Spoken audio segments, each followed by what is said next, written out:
নমস্কার, কেমন আছেন আপনারা? আশা করি ভালো আছেন। ভালো থাকুন, সুস্থ থাকুন, এটা করে কাছে প্রার্থনা করি।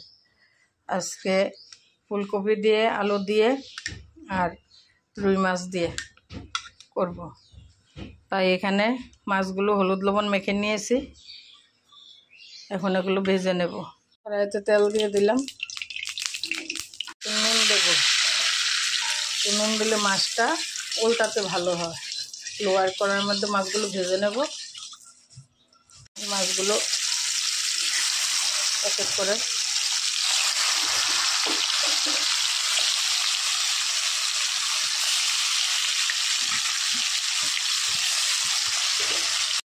মাছগুলো উল্টে পাল্টে ভেজে নেব। মাছগুলো লাল লাল করে ভেজে নিয়েছি, এখন এগুলো তুলে নেব।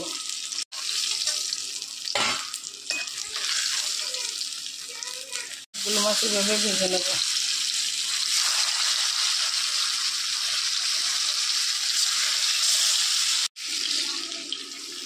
মাছ ভেজে নিয়েছি,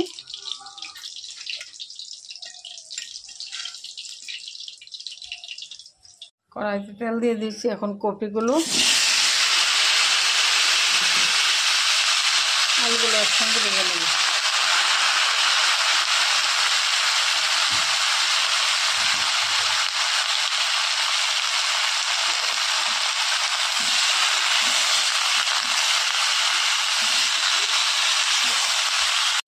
ঢেকে দেব। কপি আলুগুলো ভেজে নিয়েছি, এখন এগুলো তুলে নেব।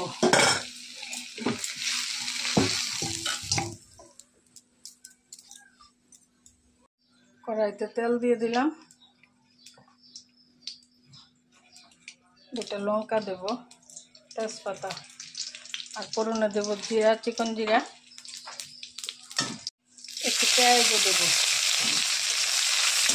জিরার সঙ্গে একটু পেঁয়াজ দিলে খেতে ভালো লাগে। আপনারা না চাইলে নাও দিতে পারেন।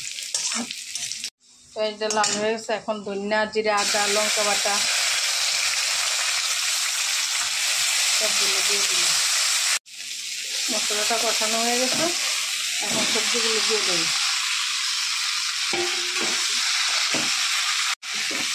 মশলার সঙ্গে ভালো করে ফুলকপি আলুগুলো কষিয়ে নেব।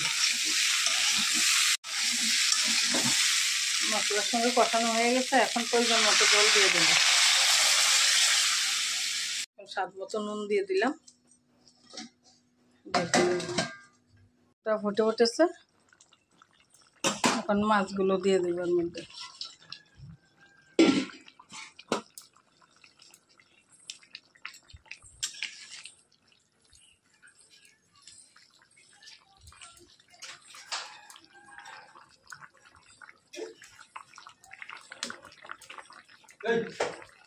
যেটা হয়ে গেছে, এখন গরম মশলাটা দিয়ে দেব।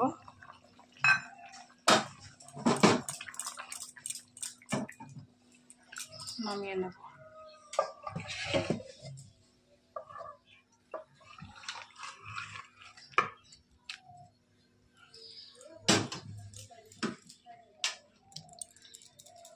আপনি এইভাবে বানাবেন, খাবেন, কমেন্ট করে বলবেন কেমন হয়েছে সবজিটা। দেখুন কত সুন্দর হয়েছে কালার। ধন্যবাদ সবাইকে।